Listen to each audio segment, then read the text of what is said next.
Hi, this is Mark Birch with a quick revision of John Donne's selected poems. So here we're going to be taking a look at Donne's The Anniversary. In terms of its form, the poem functions as a dramatic monologue in which Donne celebrates the first-year anniversary of his relationship with his beloved. Also in terms of form, Donne focuses on death and decay, producing an elegiac quality. The eternal nature of true love allows it to transcend death, he claims. So let's have a look at the poem itself.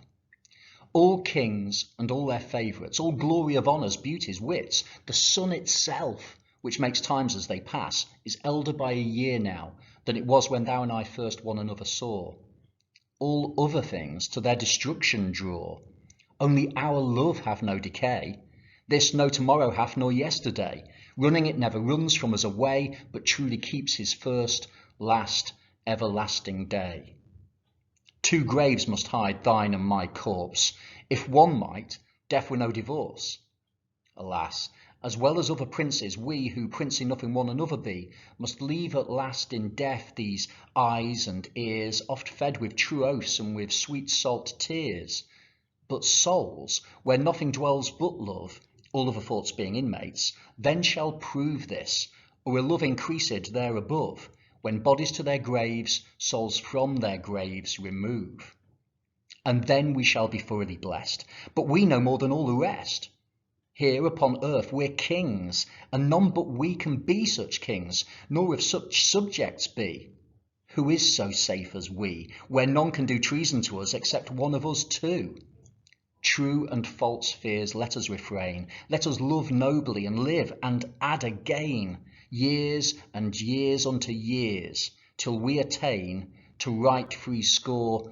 This is the second of our reign. Donne begins the poem by referring to things that possess status and value in society, all kings and all their favourites, all glory of honours, beauties, wits. Those favourites are likely to be a reference to the aristocratic members of the court, while the honours are the privileges and rewards conferred on those who command status.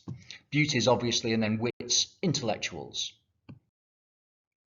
When it states the sun itself, which makes times as they pass, he's referring to the passage of the sun creating time itself. The use of the emphatic pronoun itself draws attention to the power of the sun. Like those things listed in the first two lines, the sun has power and status, and perhaps more than all the earthly powers and valued qualities that he's previously listed. He withholds the point of comparison until line 7, creating anticipation for the contrast by both structurally delaying its reveal and establishing the greatness of those things which form a contrast to it. So kings, beauties, and even the sun are older than they were a year ago when Donne and his beloved met. All things decay and ultimately die, except the love of the poetic voice and his beloved. So Donne might be playfully alluding to the contrast between that which ages and that which does not, by the fourth and fifth lines ending in words that are inversions, a subtle allusion perhaps to the contrast that he describes. It's a bit of a stretch, but I kind of like it. We also find alliteration of the heavy d sound in destruction draw, and Donne might be using this to convey the ponderous progress towards death experienced by all these other aspects of existence, everything other than the love. The this in this no tomorrow hath is presumably referring to our love. It exists beyond the bounds of time, having no future or past. And given that it exists beyond time, it's immutable. It's incapable of decay because it's unchanging. The final line, but truly keeps his first, last, everlasting day, complements the sentiment of no tomorrow hath nor yesterday. Love spans eternity. The pronoun his may denote God, with each of the days referred to having a biblical significance. His first could be an allusion to creation, last, an allusion to Judgment Day, and everlasting, the notion of the eternity of heaven. And interestingly, the inclusion of an additional foot in that final line, moving from iambic pentameter to iambic hexameter, complements this sense of the eternal, because it overextends the line, making it seem as if it's going on further. Going back to running, it never runs from us away, we get this sense of the eternal nature of their love, being reinforced through the use of the present continuous verb running, suggesting not only that love exists in the present, but also in the future. And this is contrasted with the same verb in the present tense, runs. It never changes or runs from us away, but is permanent while remaining vital, running. It appears paradoxical that love's running without running away, but Donne's emphasising the dynamic nature of love, that it's never lost despite its intensity. It begins the second stanza by stating that he and his beloved must be physically separated in death, confined to two separate graves. If one grave might contain their two bodies, death wouldn't separate them, but this isn't the case. So he adopts this grim tone of realism. He then returns to the motif of royalty, previously referenced in the first line of the poem. He identifies himself and his beloved with princes, in the sense that they're of the highest status from the perspective of one another. However, just like the kings and all their favourites, princes suffer the fate of all physical forms, death. If we take a look at the eyes and ears that are referenced in "Must leave at last in death these eyes and ears, oft fed with true oaths and with sweet salt tears," they symbolically represent the means to physically engage with the world. They permit each of the lovers to perceive the other and communicate their love. The verb fed suggests that the lovers have been nourished by these oaths and tears that are the consequences of their physical relationship. And the paradox of sweet salt suggests that the tears were shed as a result of joy.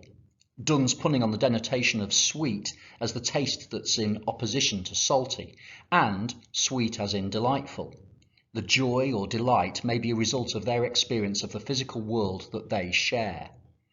And finally, the sibilance in sweet salt tears might phonologically represent the susurration that accompanies those tears. Donne asserts that while death may physically part the lovers, their love will exist eternally in the spiritual realm. Souls contain nothing but love, given that all other thoughts are foreign to it, what he describes as inmates, or merely lodged there while the connection to the body exists. The word "this" in "then shall prove this" appears to be a reference to Donne's central claim from the 7th line, "Only our love hath no decay."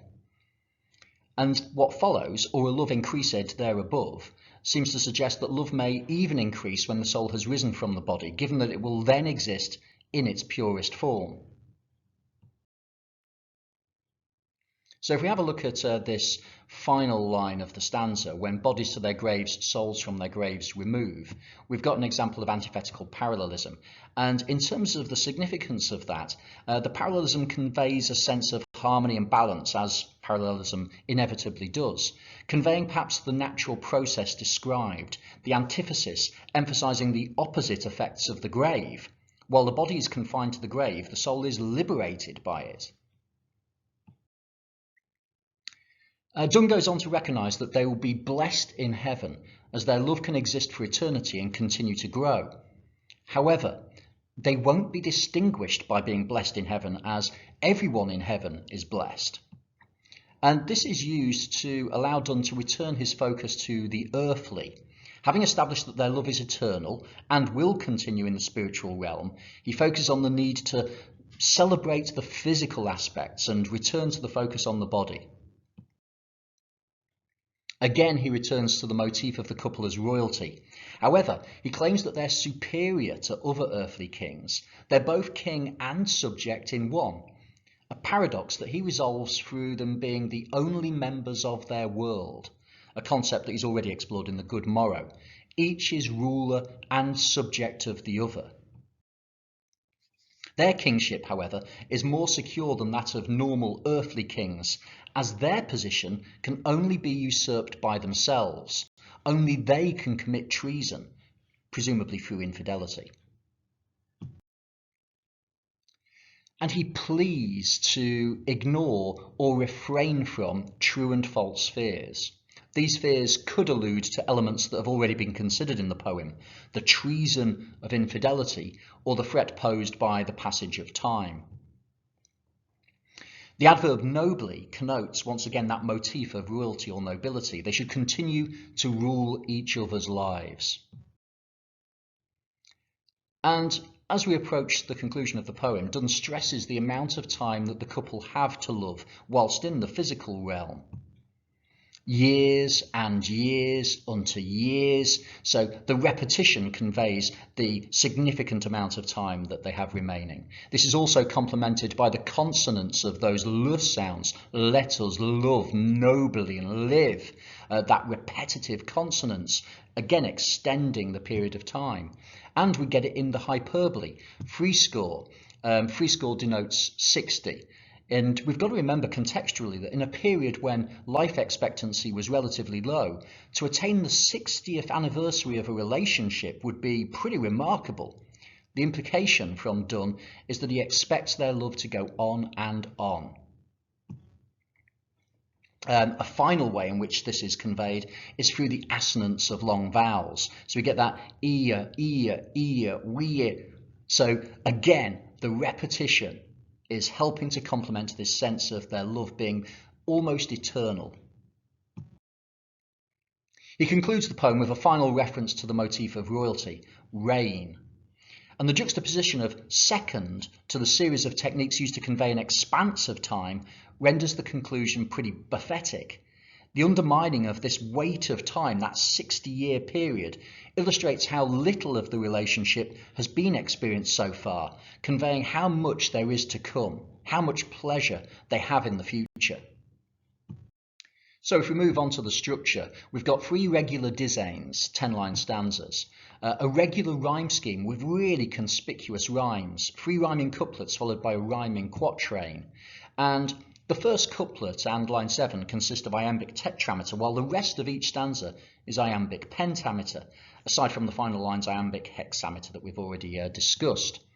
So the structure overall conveys this clear sense of regularity and connection, complementing the eternal nature of Donne's love and the profound connection between him and his beloved.